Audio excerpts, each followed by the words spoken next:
सोलापूर जिल्ह्यातील आगळगाव परिसरामध्ये रात्रभराच्या मुसळधार पावसामुळे चांदणी नदीकाठी पूरसदृश परिस्थिती निर्माण झाली।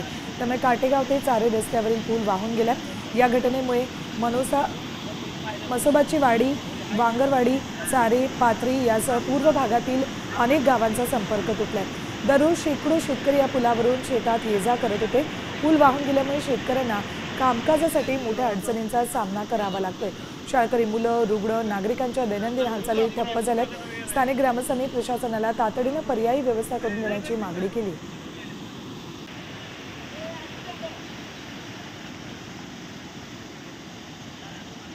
साहेब हे साहेब इथं गार्ड बसवण्यासाठी आलते। या साहेबांना सांगितलं होतं की हा पूल एक दिवस वाहून जाईल। या पुलावर खड्डे पडलेले 4 वर्षापूर्वी खड्डे पडलेले पत्र ग्रामपंचायतनं दिलेलं आहे, पाठपुरावा केलेला आहे, परंतु प्रशासनानं कुठल्याही पद्धतीचे लक्ष दिलं नाही।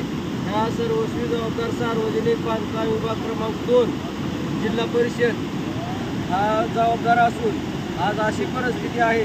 ह्या भागातल्या 200 ते 250 शेतकऱ्यांची जनावरं, वासरं ही रानामध्ये उपाशी आहेत। तात्काळ मंजूर करून आताच्या आता 2 दिवसात आमची सोय करावी।